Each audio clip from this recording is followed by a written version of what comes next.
Great. Hi, everybody. I see viewers are just starting to go ahead and get joined here, which is great. Excited that you could all join us today. I've got some slides here that we're going to present, so I'll go ahead and share my screen so that you can all see that.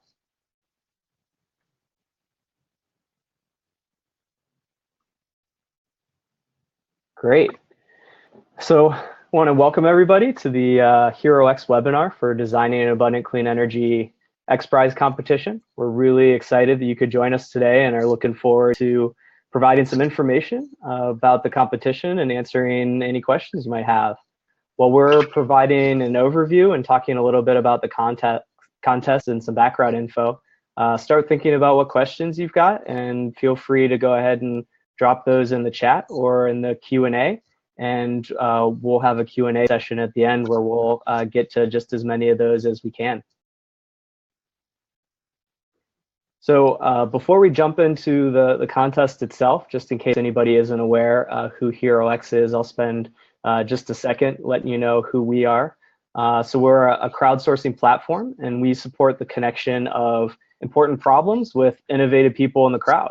So that's everybody here listening today.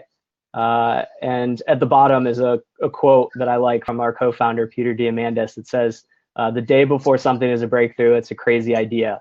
And that's really what keeps us going here at HeroX, and I know it does at XPRIZE as well.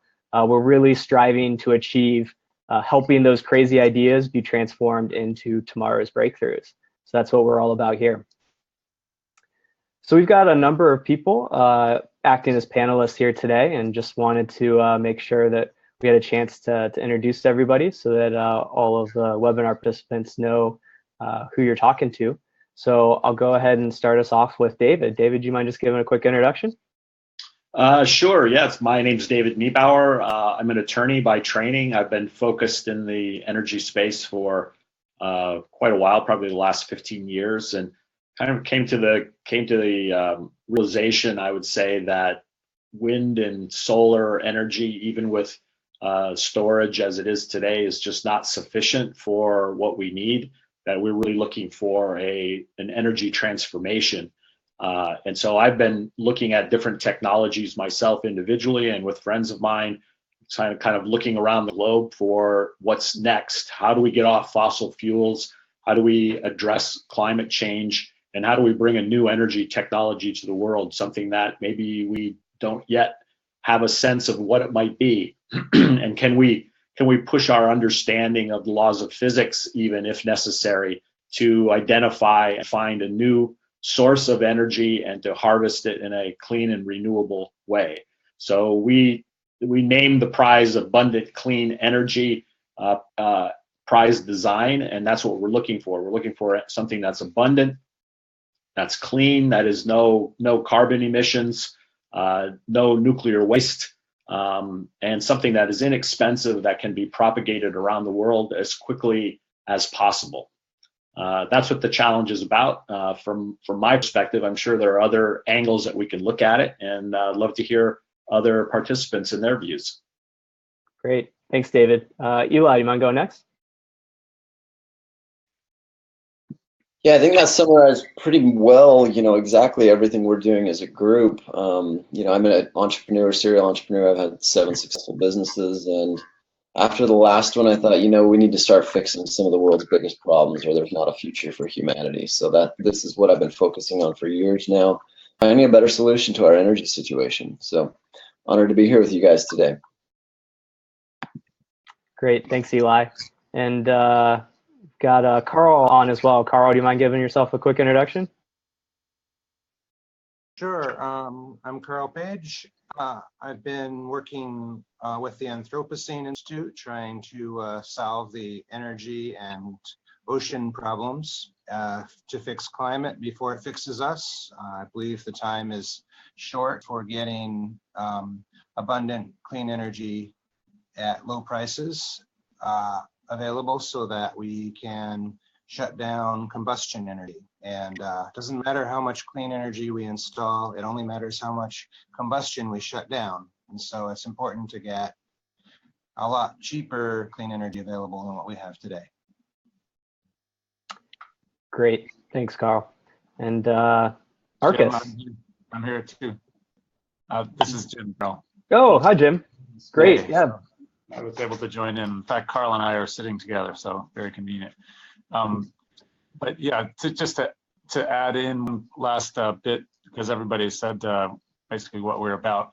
The last thing I would just add is just the scale of the solution that we're looking for needs to be enormous.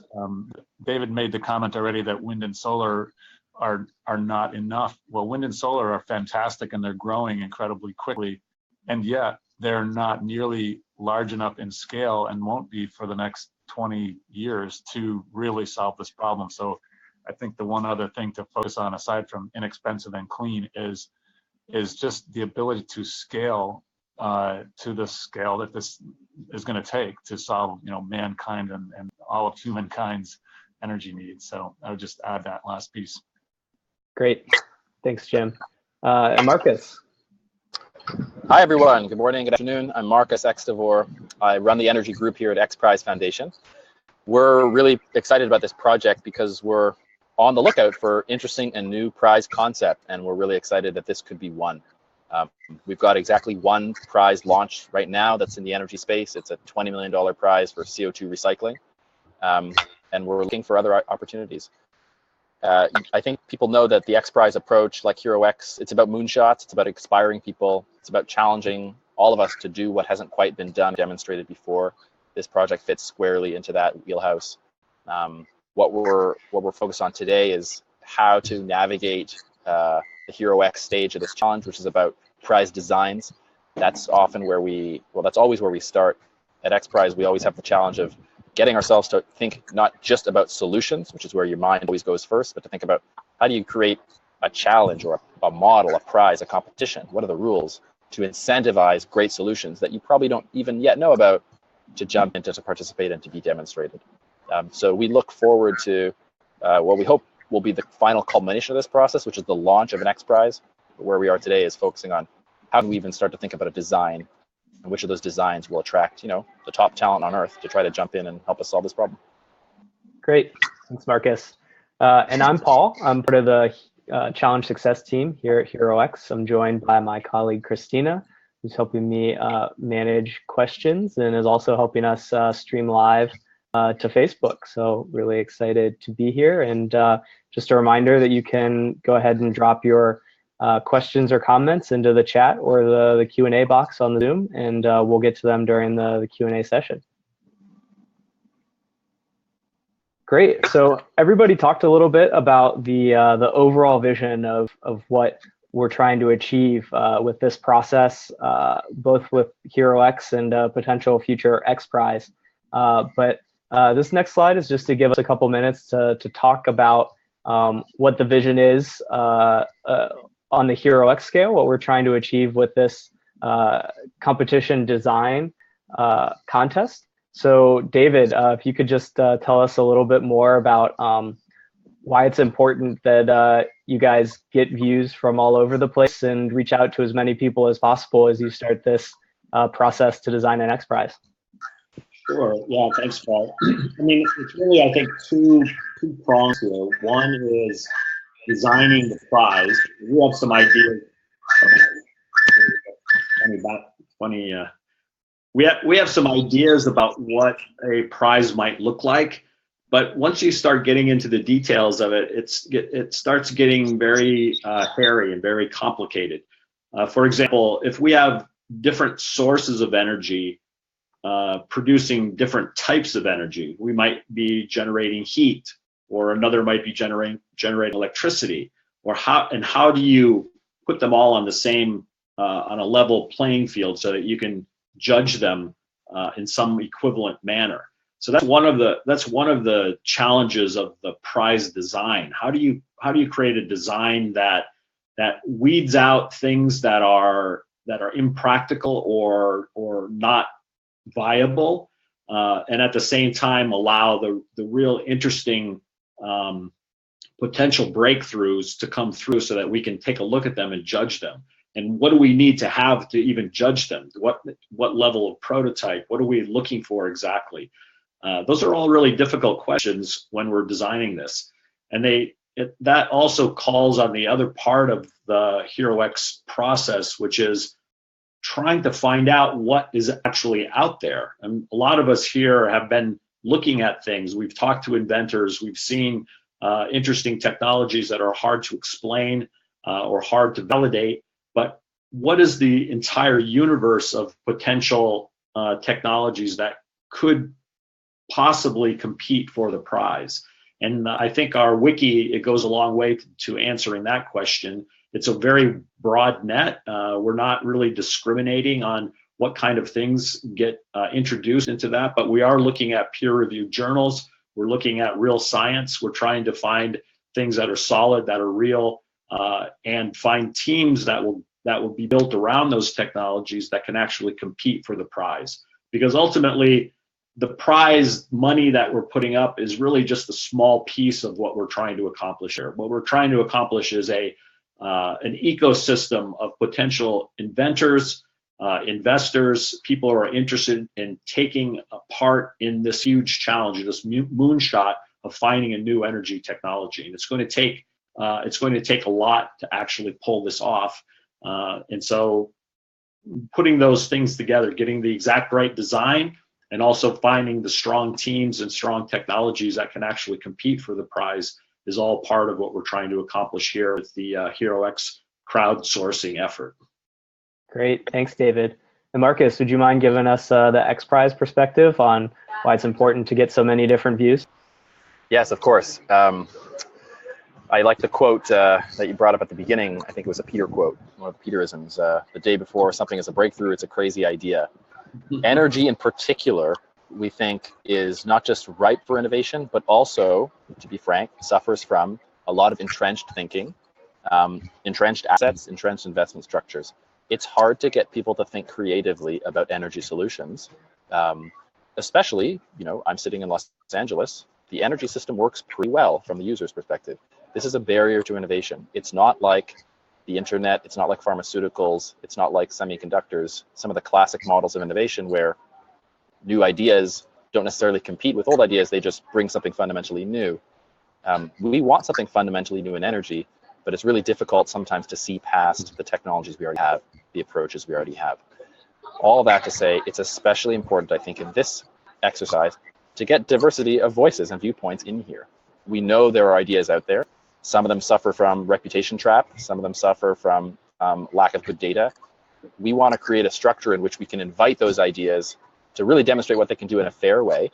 But that's not going to happen if we don't get a diversity of voices. So this doesn't mean ideas that you might call traditional or classic or known are excluded, not by any means.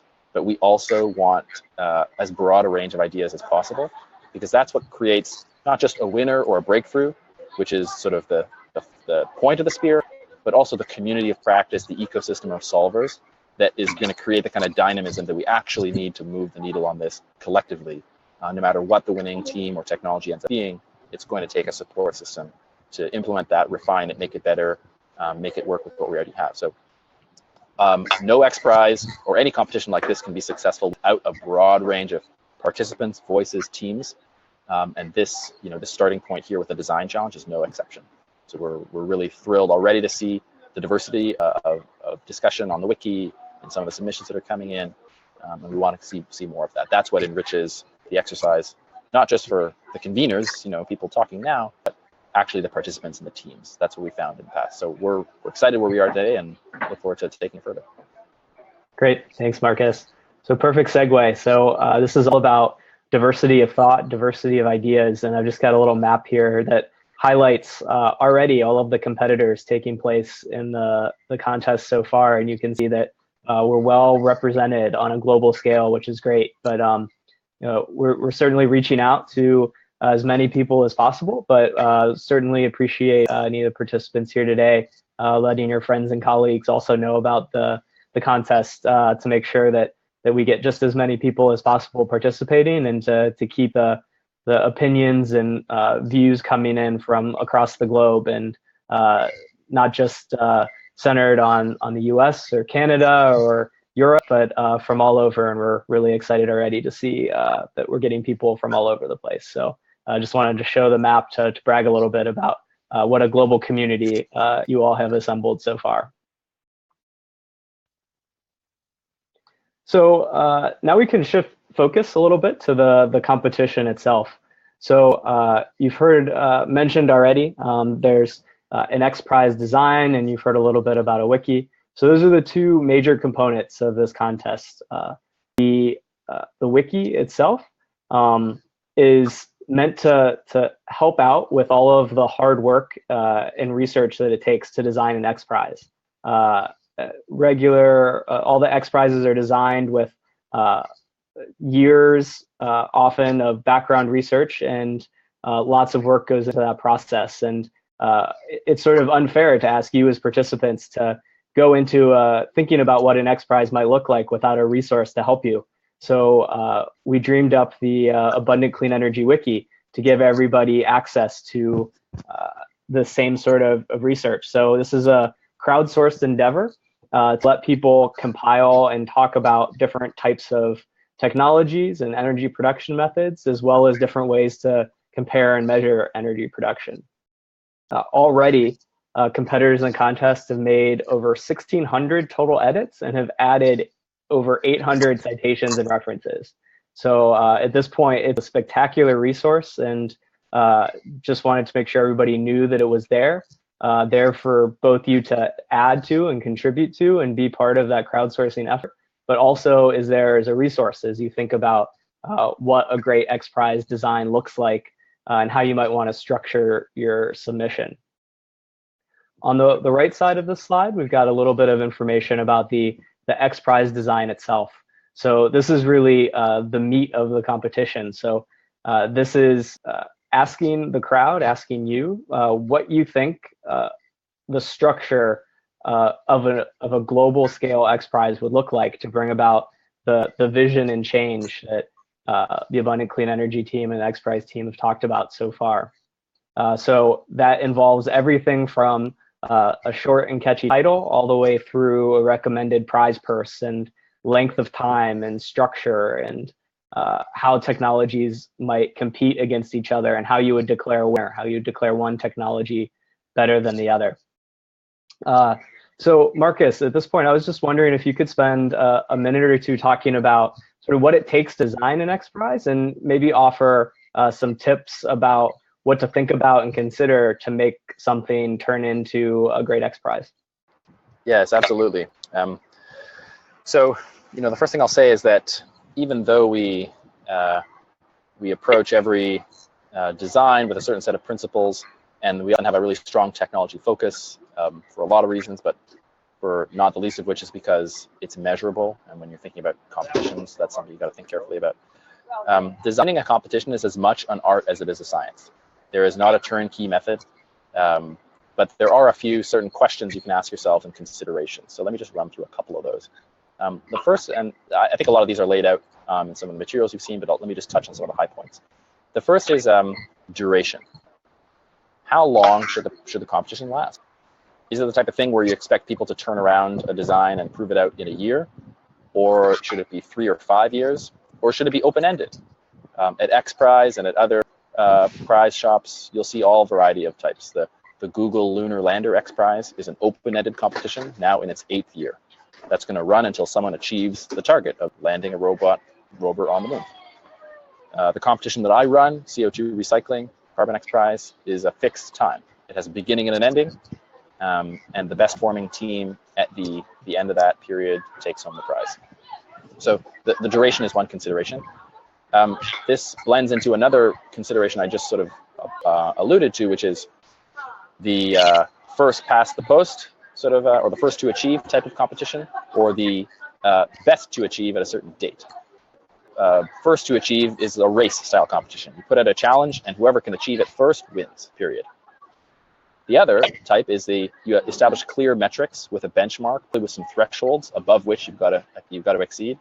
And then the best performing team that exceeds all the thresholds at the specified end date, that is the team that takes home the prize. It's a slightly different incentive model. But those are just two flavors of prizes, and there are others that you might consider. Another major element is the prize purse. Usually we tend to think that bigger is better. 20 million is better than 10 million and 50 is better than 20. Something we think carefully about XPRIZE is, who do we want to compete and what incentive do we want to give them?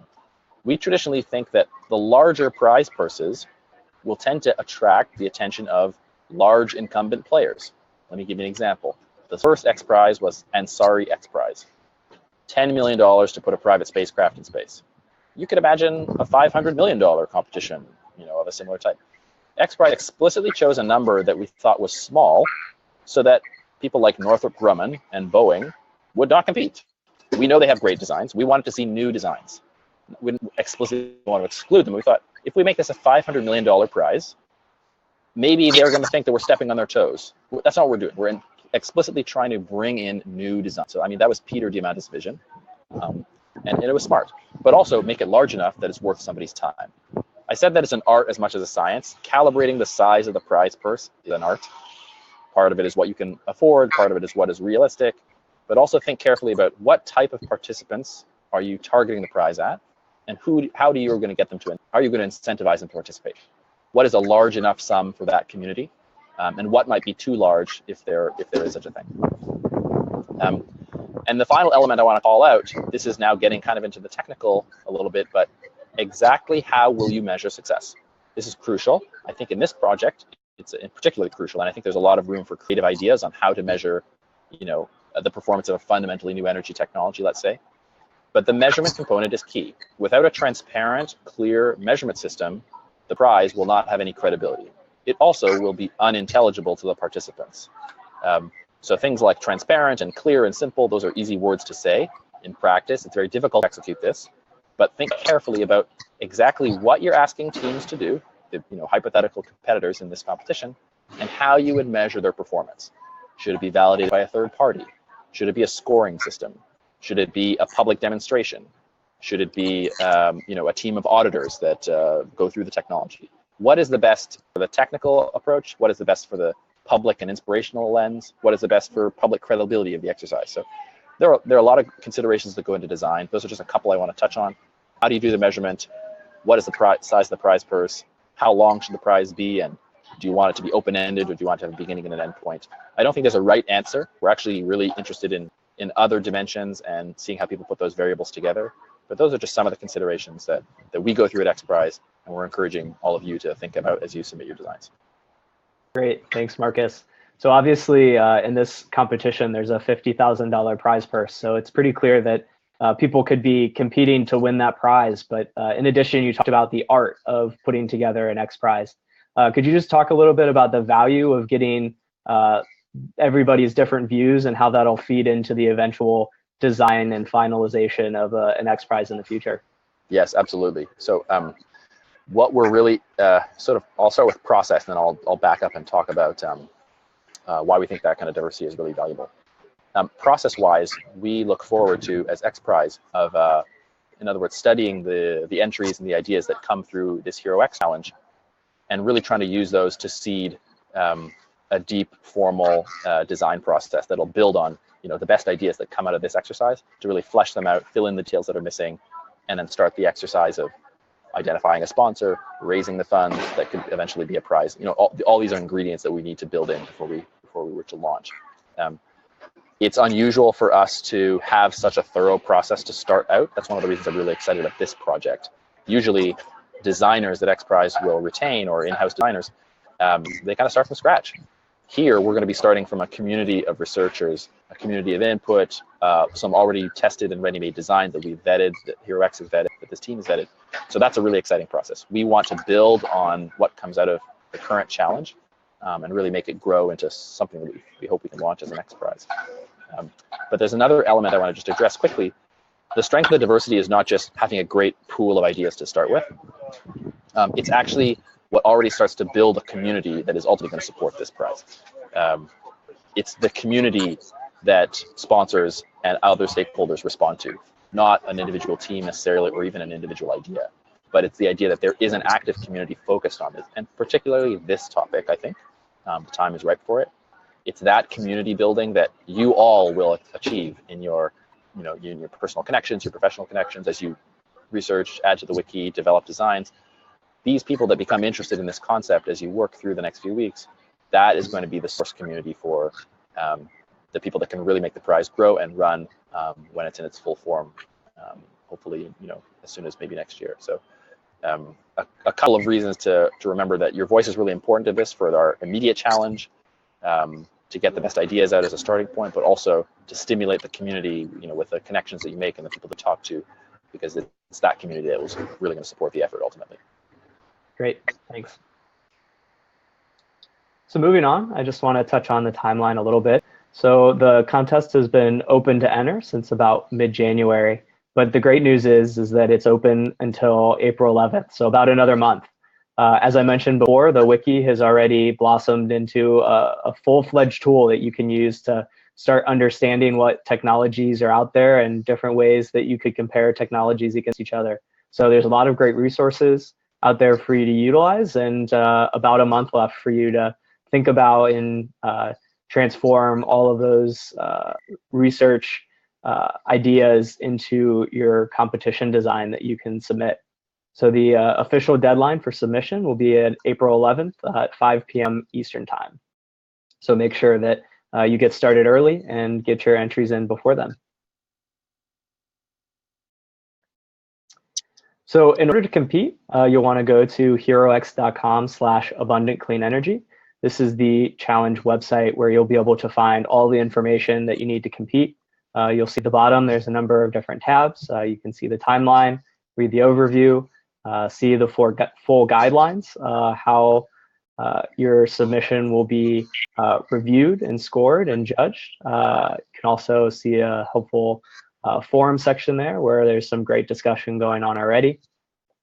So go visit that website and learn all about the challenge. In order to participate, you just have to click that big orange accept challenge button, and that will change that button over to an option to start your entry. So just click that button again after you've accepted the challenge, and you'll be able to start your submission form. And don't worry if you start that early, you can come back and edit that all the way up until the April 11th deadline. So if you have any questions about that, we'll give you contact information to reach out to the HeroX team with any questions you might have on the process or using the HeroX platform and getting your entries submitted. So with that, we'll go ahead and move into the question and answer session. So continue to go ahead and put your questions into the Q&A box or the webinar chat, and we'll get to just as many of those as we can with the time we've got remaining.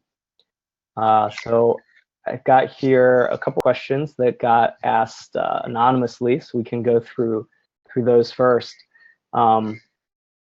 So the first is, how big of an idea is too big of an idea?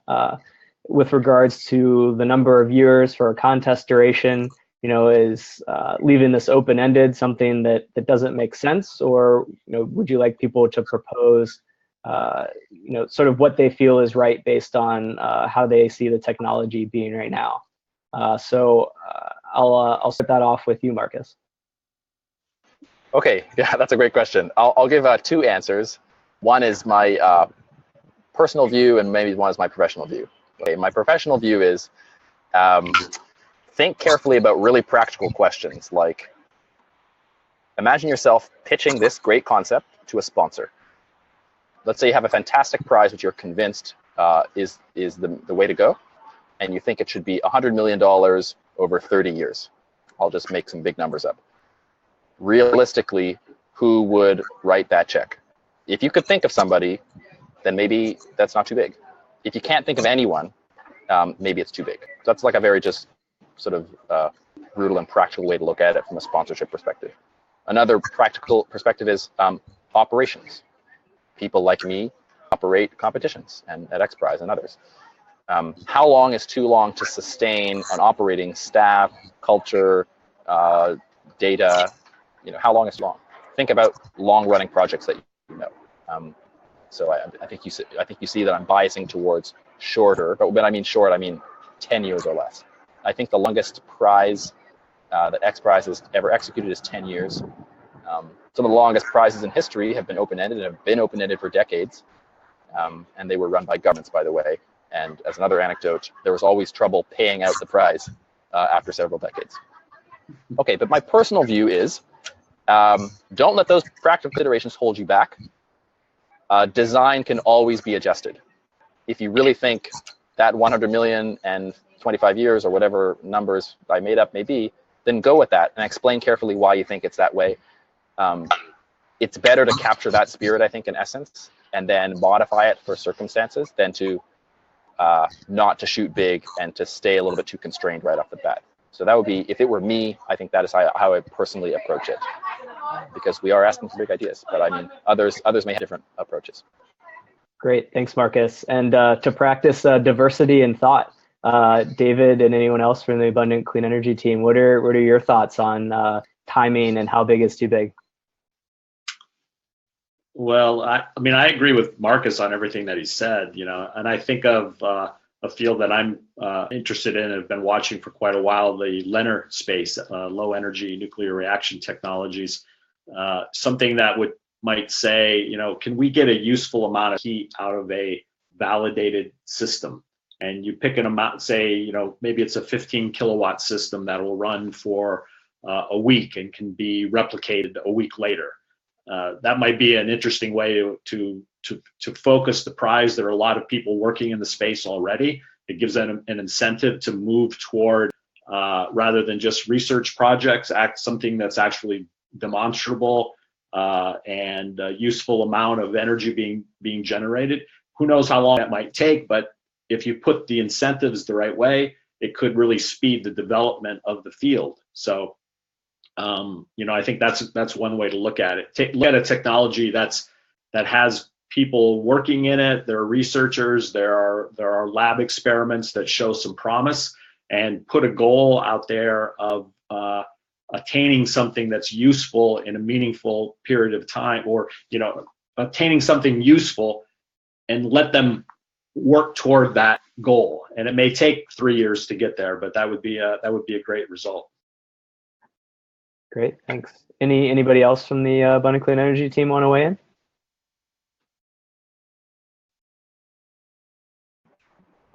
No worries. I think we've got it covered. Let me jump in with just one more comment. Sure. It's Marcus.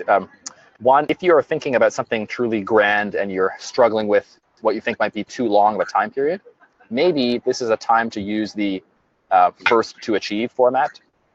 You don't have to compromise your goal by trying to time constrain it. What you just say is, look, this is the goal that's got to be achieved. If someone can achieve it, you know, we're willing to wait. And then, you know, in practice, you could imagine that competition could be adjusted if it runs for 10 years and it's not getting anywhere, for instance. But don't constrain yourself by thinking about the logistics right off the bat. Maybe this is maybe the first to achieve format is a way to free you of that, so you can really focus on the goal that you think needs to be achieved. Yeah. Great. So another question here. So you talked about the. Sorry, this is Jim just jumping in. Yeah, go ahead. Microphone trouble here.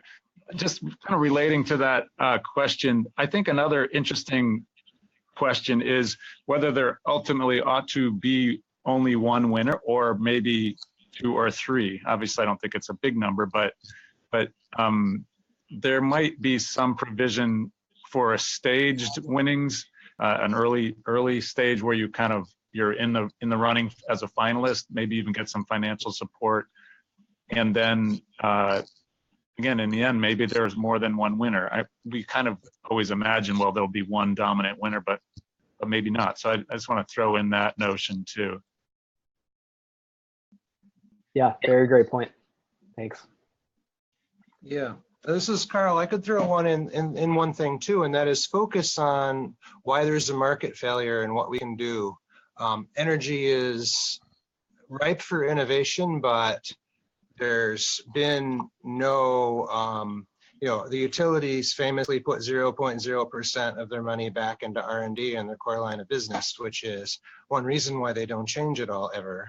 And we're choosing between 50 and 100-year-old energy technologies, and we're wondering why it's not good enough. So the purpose of this prize is to get attention and PR around the fact that, the way we've been running our capitalist system, the automatic expectation we have is that good inventions should be able to find sponsors and become products. And that's far from true. So what we're trying to do here is draw attention to people that are doing good things that are economically relevant and have potential to succeed, and where the market's in failure mode. Great. Thanks, Carl. We've got some other questions here. We'll go ahead and move on to some of those. So we talked a little bit about the HeroX timeline, but it was alluded to that there's a timeline past the HeroX timeline. A couple of people have interest just to know sort of what that looks like and what that process will entail. And we talked about, the XPRIZE team utilizing all of the things that come out of this HeroX effort in the future. So could you just talk a little bit about that timeline and what happens next after the HeroX effort, Marcus? Yeah, of course. We're talking about the Visioneers timeline. So I'll take a step before we open this webinar to the public. Somebody joked that, like, what am I sitting on a beach or something? I wish I was sitting on a beach. I'm sitting in a parking structure. I've been kicked out of my office because our office has been invaded by our board of directors and our innovation board at XPRIZE. These are the people we invite to an annual event called Visioneers that happens in the fall of every year. This will be the second annual, actually. And at that event, various prize concepts, now fully baked and developed over actually several months, are essentially pitched and described in detail to an audience of some of the folks that come up our board and others in the community. It's less of a Shark Tank environment and more of a evaluation and feedback, but there is a voting process, and the best of those ideas is selected to be the next XPRIZE. We want this project to be the next XPRIZE, which means we want this project to go into that process with a leg up on the others and really come out with the best design at the end. So what happens after the conclusion of this design challenge is that the best designs, we hope, will move into this Visioneers process and then be essentially refined and filled out by a dedicated team with support of the Abundant Clean Energy folks that you've met on this call over the summer, over the spring and summer and into the early fall. This means identifying all the questions in detail about the prize purse, the duration, all the technical measurement details that we've alluded to and you're already working through. It's possible we'll get an idea that's fully baked out of HeroX with all the I's dotted and T's crossed, and then we'll probably focus our attention through the summer and spring on building a community and maybe starting to raise the money that could be in a prize purse. Or it could be that we have great concepts, but the timing is off or the measurement needs to be tweaked, and so we can work through that. But the point is, we'll go into sort of a deeper design process with sensitivity to what's already developed after HeroX concludes. The reason we're so excited about this HeroX design challenge is that, as we've said before, the research in the community built already is going to be a tremendous advantage for this Abundant Clean Energy team as it moves through Visioneers. That means the individuals, that's you, the concepts, the wiki itself is we think going to be invaluable. It might be interesting as a tool even beyond these competitions. So all of that data and community and brain power we hope will feed into this other process, which again is a more fulsome and formal design process. Also includes a lot of community building. We hope from that community could come an eventual sponsor of the prize, but also the people that are going to be the scientific advisors, the judges, and even the teams, right? The more people hear about this in advance, it's never too early to start recruiting good teams. Some of these teams may be yourselves, but it's that process that we hope to execute. It's called Visioneers, and in brief, you can think about it as a design showcase with some evaluation and eventually voting to select the best design that can be the next XPRIZE, and we want this process to feed that and essentially win, so to speak, and become the next XPRIZE. But I'll also just, as a coda, I'll say, we don't discard the so-called non-winning designs. It just means they don't launch first. We find another way to launch them. That's what we did in our first cycle last year, and that's what we anticipate this year. And as the person looking out for the future of energy at XPRIZE, I'll be supporting and following this one especially closely and trying to do my best to shepherd it through that process and make sure that all available resources are at its disposal. Great, thanks. So moving on to the next question here. So I got a question about the submission form and what that looks like. So the submission form contains a lot of different questions in it, all relating to those key success criteria that I shared with you earlier around things like the title, the length of the challenge, the prize purse. And then in addition to that, there's some space in there where you can attach documents and refer to outside sources if you'd like. So the question is specifically about being able to attach other files to your submission. And yeah, you most certainly will be able to attach other files. If it's something that you want to share with everybody, that's certainly something that you could consider putting on the wiki and linking to it there so that everybody has access to it. And then in your submission, you could just refer to the place in the wiki that you're talking about or the resource in the wiki that you're talking about in order to keep your submission a little bit easier to read, and also share any great resources with the rest of the community that might be able to make use of them. So the next question we've got here is about the level of detail. So what's the level of detail you're looking for in the design submissions? So Marcus, could you maybe just talk a little bit about how in depth you're looking for and where to sort of draw the line there? Yeah, sure. The first I'd say is look to the loose scoring criteria. I think there's a rubric that we've established. Look to that to give you a sense of just which elements need to be included, so that already that's some level of detail. You know, you've got to pick a prize purse, you've got to have a title, you've got to have a short description, you've got to pick your sort of basic prize format. But then inside of each of those categories, what level of detail? I would say consider it in the following way. Imagine that you need to, all you need to convince the XPRIZE judging team that this is a design that is what am I trying to say? That holds together, that all the ideas fit together and flow properly. But you need to give sufficient detail that we can understand, really what you're talking about. I think for some designs that may mean going a little bit more depth on the technical side if the technology is less well known, or maybe on the measurement and evaluation piece. For technologies that may be better known, or technology classes that are better known, if that's your target, maybe you don't need as much detail there, but you need more detail on what could be a novel prize structure. For instance, maybe you have several stages, stage 1, stage 2, stage 3 of the competition. But overall, I would say don't exhaust yourself on the technical depth. Make sure that it's presented clearly. I think the wiki is the place to really go to town on that and encapsulate it there. But for the design itself, there should be enough depth to focus on the evaluation part, but also make sure and focus on clarity of communication.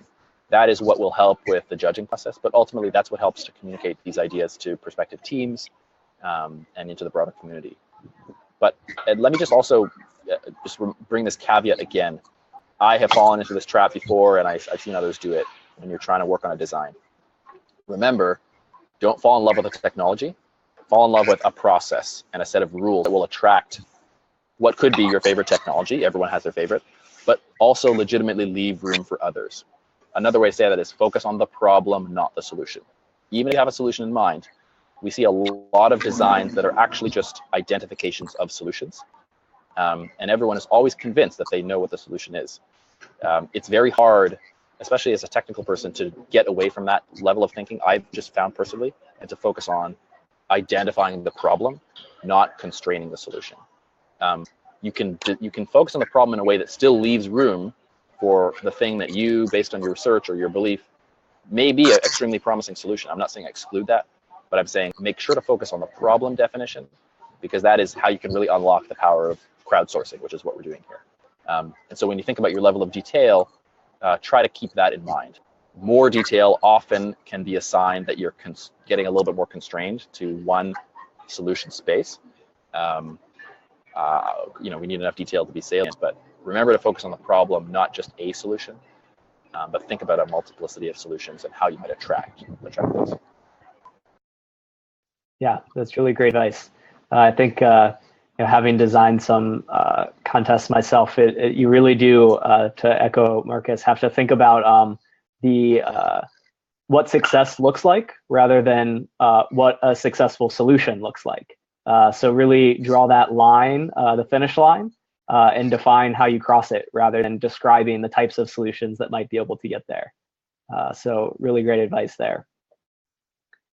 So for me, one of my favorite parts of crowdsourcing is the stories and the information people bring about why they're interested in certain topics. And in the submission form, there's certainly space for all of the people competing to tell their story and a little bit about why they're interested in this topic and why they're intrigued. So this next question sort of flips the script a little bit and asks why you all are interested in this topic and how you came to believe this was such an important problem in the world that you wanted to dedicate your time and energy and get involved in the XPRIZE and HeroX process to try and fix it. I think this will be fun to let the competitors hear a little bit about your guys' story and why you're so excited to be here. So David, do you want to kick us off? Yeah, sure. I mean, I'd like to say, we've been using one of the oldest technologies known to man, burning things, combustion, to generate our energy. And it's time for something new. I believe humanity needs a new energy generation technology. We live in a world of matter and energy. Everything is energy. It's there at our fingertips. I really believe that we're on the cusp of discovering something that we may not even be able to yet imagine what it might be. So I'm really looking big in this prize. We need to travel through our solar system, maybe out of our solar system. We need an energy technology that'll take us there. That's my dream, and that's what I'm engaged in here. A really big picture. Awesome. Thanks, David. Eli, do you want to give us some insight next? So the easiest way for me to explain this is humanity's using 19 different sources of energy. I really think from this we can hope to get the 20th and 21st, new radically different ways of harnessing energy from the universal fields or from wherever. There's so many different possibilities that I've seen, and it seems like so many of them are right on the cusp, and some of them are ready right now. So, just creating this prize to help incentivize those inventors and scientists to finish and bring these things forth to help out humanity. Excited to see everybody's ideas on how to structure this prize so we can optimally make that happen. Awesome. Thanks, Eli. Jim, how about you next? Sure. So Jim Farrell, I guess in some ways I came at this from the other side, meaning I've had some entrepreneurial success in my life, and I about 4 years ago had the opportunity to just sort of decide what I wanted to spend the rest of my working career on, and climate change was the biggest issue I could see that I could certainly add value to. So I started to dig into that. I pretty quickly focused in on energy as the driver of climate change. Then from energy, obviously renewable energy, with that I began to focus on wind and solar as the really large and rapidly growing answers. I dug into those in quite a bit of depth, but I still remember sitting at actually one of the first conferences I went to where there was all this tremendous growth, high percentage growth of all these different things that were talked about for the first 4 hours of the conference. But then there came a presentation where there was actually a graph of the actual percentage of total energy generation that was coming from wind and solar. And it was well less than 1%. And I was just so stunned by that chart to say, wait, I thought this was going to be the answer. And here we are years from hitting 1%. And so it just shocked me into, frankly, over the next few months, kind of totally reorienting my quest from, okay, wind and solar is great, and there were so many wonderful people at these conferences doing great work, but I want to find something that somebody else isn't doing, because there are lots of good people doing that. So I just shifted my focus to, we need something else. 1%, 5%, even 20% is not going to be enough. We need to be generating basically all of our energy from renewable sources soon. And there's no answer that's going to get us there that anybody knows about today. So I just said, we have to find that. I don't know if we can. I think we can. the more I dug into it, I think more than ever that we can. But at first I was just, we have to find it. Somebody better start looking. So that's what I did. And that's why I'm here. Great, thanks. And Carl.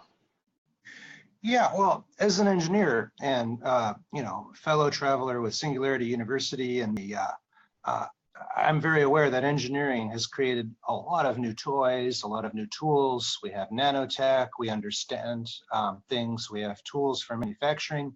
Heck, we invented something called the transistor more recently than any of our energy supplies. I mean, the nuclear power that we consider modern is quite a bit older than the transistor.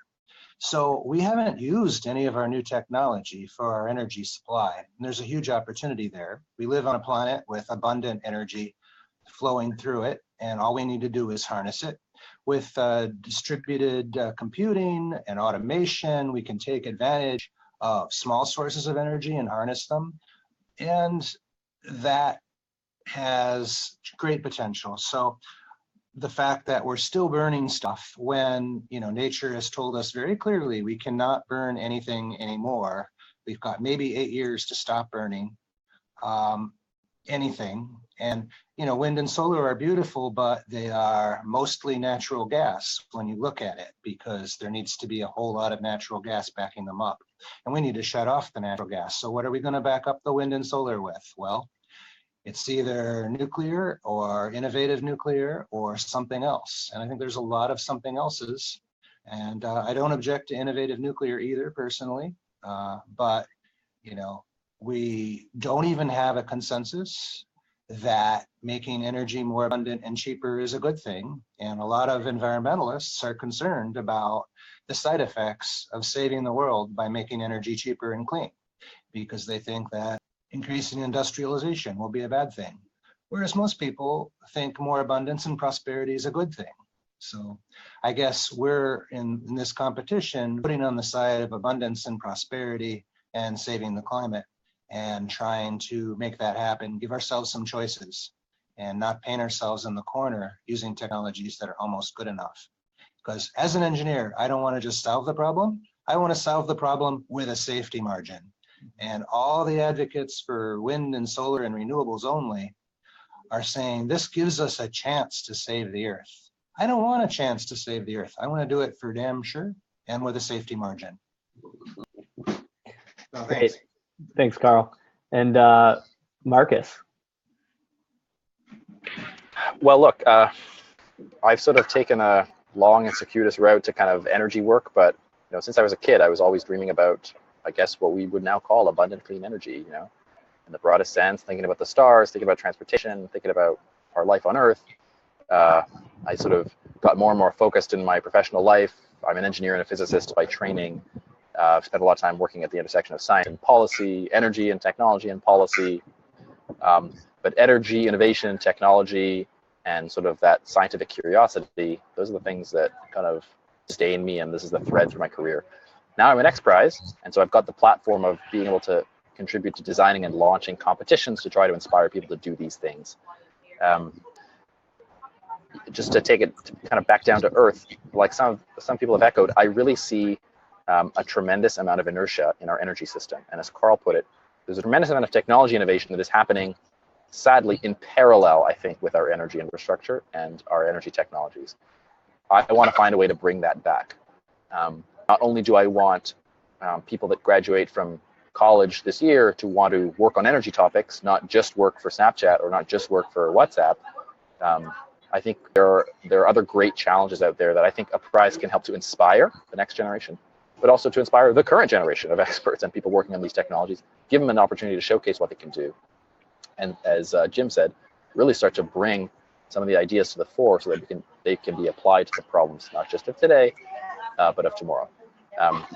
To be honest, I think it's tough to apply the prize model to energy because of the incumbency issues, because of the nature of long-term contract, because just the way our energy system is set up. But I'm not afraid of that challenge. That's why I came to XPRIZE, is explicitly to try to apply this model to energy. This is one of the most exciting projects to come, across my desk. And I think the opportunity is now to really not just attack it, but to really demonstrate that there are new approaches to energy, to the climate problem, but to our energy sources. There are ideas out there. The prize is one way to get at them, and hopefully together we can really kick off something great and have a tremendous impact during the competition and even beyond. This is the starting point. Great, thanks, Marcus. So we're going to have to wrap it up here since we're just about at time and want to be respectful of everybody's time. So I just want to leave off by thanking everybody for your time participating today, both the XPRIZE and Abundant Clean Energy teams, as well as the all the participants that were able to join. Don't forget about all the great discussion that's happening at the forum page, at the contest page. Here you can ask any continued questions you might have and interact with the rest of the contest community. And also there, be on the lookout for a posting of the recording of this webinar so you can refer back to it later and share it with your friends and colleagues. So thanks again, everybody, and look forward to seeing all of your submissions come in. Thanks again. Have a great day. Bye. Thanks, Paul. Yep. Thanks, everyone.